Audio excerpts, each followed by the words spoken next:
what is the least amount of volume to maximize your results, because everybody is saying different things. Like some says that you should follow the high volume training, while the other one says that Mike Mentzer was right. Was he right though? No. And because everybody is scared of not making gains, they are making up statements like volume is the driver of hypertrophy, volume is king. Is this correct? And what is volume exactly? It is the number of sets taken to failure. It is that simple. And gym bros have been saying that it is sets times reps times weight.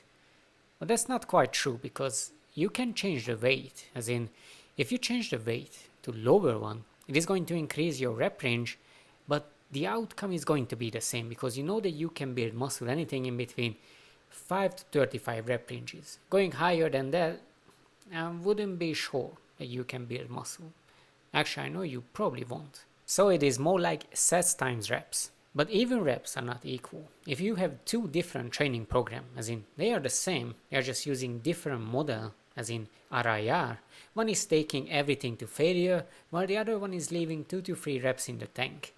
The person who is following the training program to failure is going to end up gaining way more muscle than the other one who is doing 2 to 3 reps in the tank. Of course it has some nuances, but this is just to show you the difference. So this just means that only the last 5 reps are stimulating muscle growth. And anything above that is probably not going to do much, unless you're a beginner. But raise your hands if you want to stay beginner for long. You probably don't want to. So 1 set to failure is 5 effective reps. 2 sets to failure is 10 effective reps. And 3 sets to failure is 15 effective reps. You can either count the sets or the reps, but only the effective ones. Because there is no point counting something that is not causing muscle growth. But let me give you an example. If you have a bench press as an advanced lifter, and you know that your chest is going to respond to that, because you know yourself, then you can't count that set towards your triceps or your shoulders, because they're not getting enough to grow. So that means that it's only 3 sets towards your chest. And this takes us to how many of these sets you need to do in order to maximize your gains. So it's the least amount for maximum result. The least for maximum. Is it even correct? Fuck if I know. Let's start. 1 set per exercise per training. Some say that beginners can't take exercises to failure, but that's not true. Only pussies can do that. But being a pussy is not training status related. Anybody can be that and not train hard. So this means that it is still good for beginners, intermediate and to advanced. But I will get to that in a second. So for example, if you are a beginner, you are going to grow from everything. But in this case, because you don't have access to the high threshold motor units yet, and they are not the only one that's growing for you, it is fine if you are doing more. So we can say that most things, just like in life, training status related. So it is fine for beginners. It is not the best for intermediates, but it is really good to maintain most things. And for advanced, it is still good to maintain things. And it really depends on how many exercises you are doing, at least for them.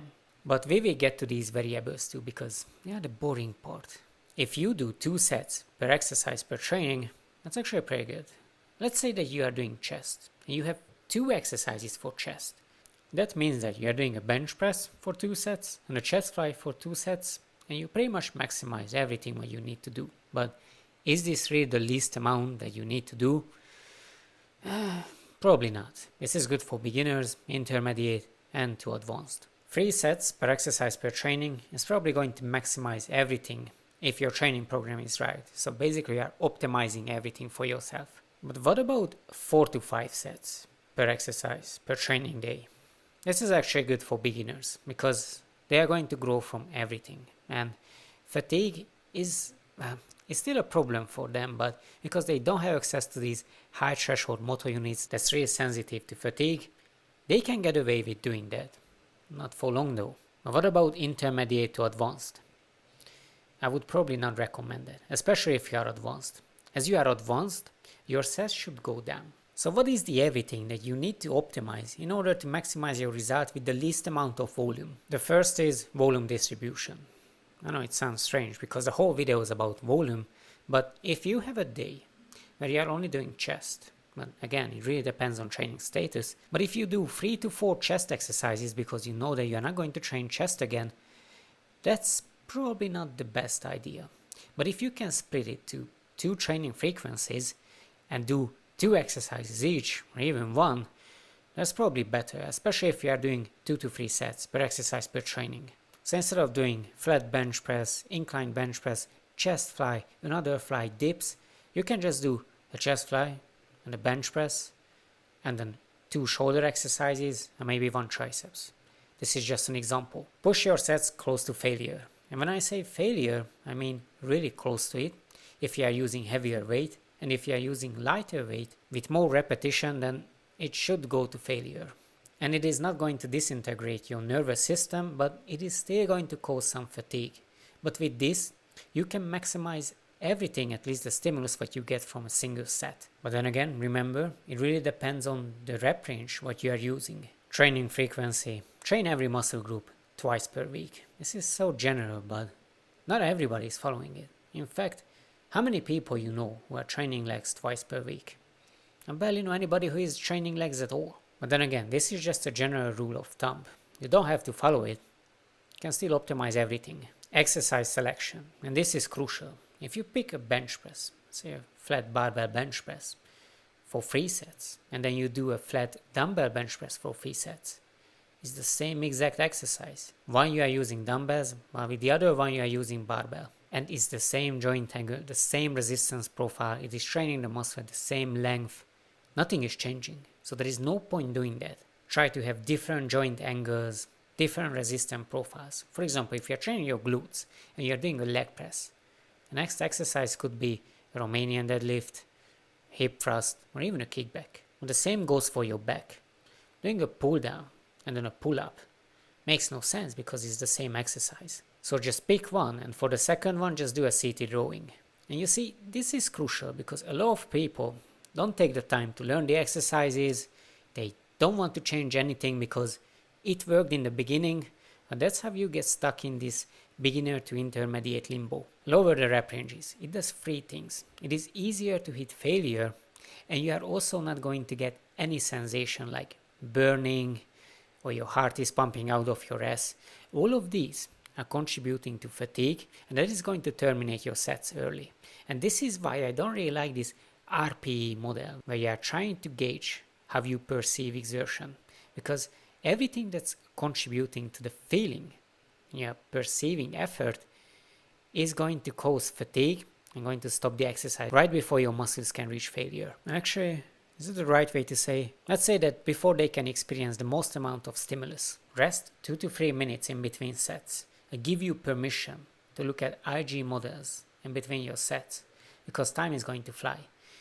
This will clear out some of the fatigue, and it will also make your next set more productive. And that's pretty much all it does. Progressive overload.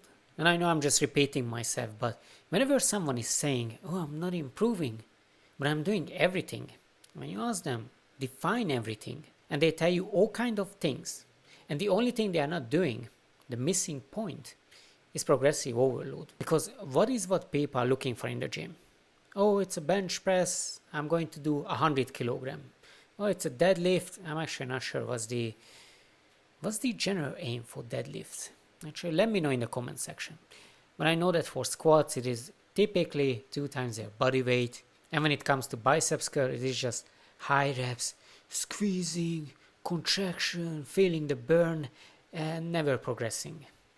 The people I know with crazy big arms, they can typically curl the 20 to 30 kilogram dumbbells.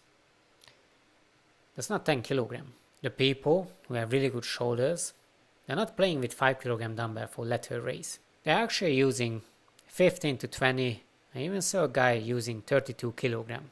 He had massive shoulders. So you need to progress every exercise that's within your training program.